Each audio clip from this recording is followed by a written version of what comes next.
You wake up, you scroll, you work, you buy, you repeat. You think you're in control, but what if every move you make is influenced, nudged, or outright manipulated? Are you really making your own decisions? Freedom. It's a word we cherish, a concept we fight for. But in our modern world, what does it truly mean?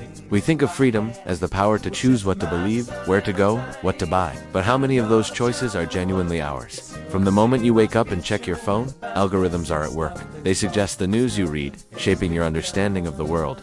They curate the videos you watch, influencing your mood and opinions. Think about it. Have you ever talked about needing something, only to see an ad for it moments later? It feels like magic, but it's just data. These systems know your desires, sometimes even before you're fully conscious of them. It's not just about shopping either. Studies in neuroscience show that our brains often make decisions seconds before we are consciously aware of them. So, the feeling of free will might just be our brain's way of explaining a decision that was already made. Are we the drivers, or just passengers in our own lives, convinced we're holding the wheel? Historically, the forces of control were obvious. Kings, emperors, dictators, their power was visible, absolute, and enforced with armies and laws. You knew who was in charge. Fast forward to today, and the controllers are invisible. They aren't people in crowns. They're lines of code, massive data centers, and faceless corporations. Tech giants and AI systems now hold a new kind of power. One that operates quietly in the background, subtly shaping society on a scale unimaginable to the rulers of the past. This isn't the iron fist of a tyrant. It's the gentle, guiding hand of an algorithm you don't even know is there. This brings us to the modern traps we all fall into. Social media platforms are designed like slot machines, feeding us intermittent rewards, likes, comments, shares that trigger dopamine hits and keep us scrolling for hours. It's an addiction loop, and we're the lab rats. Then there's the economic side. Subscription models for everything from music to meals create a constant state of financial dependence. We don't own things anymore, we rent access. This is the core of what experts call surveillance capitalism. Your personal data, your clicks, your conversations, your location is the most valuable resource on the planet. It's harvested, analyzed, and used to predict and influence your behavior.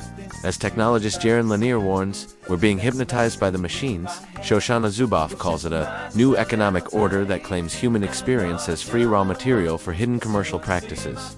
We're not the customers anymore. We're the product being sold to advertisers. So, what can we do? Is true, absolute freedom even possible? Maybe not, but that doesn't mean we're helpless. The first and most powerful step is awareness. Recognizing the systems of control is the only way to reclaim a part of our autonomy. This isn't about throwing your phone into the ocean. It's about being intentional. Try a digital detox a day, or even just a few hours without screens. Actively curate your feeds. Unfollow accounts that make you feel angry or inadequate. Follow those that inspire and educate. Most importantly, practice critical thinking. Before you share, before you buy, before you react, ask yourself, is this my own thought, or was it planted here? Support ethical tech and demand more transparency from the platforms you use. Freedom may not be the complete absence of control, but the conscious awareness of it. It's about knowing you're being nudged and choosing to nudge back. So, I want to ask you, do you feel free? Let me know why or why not in the comments below. I'm really curious to hear your perspective on this. Let's start a real conversation. Thanks for watching, and if this made you think, consider subscribing for more content that challenges the everyday.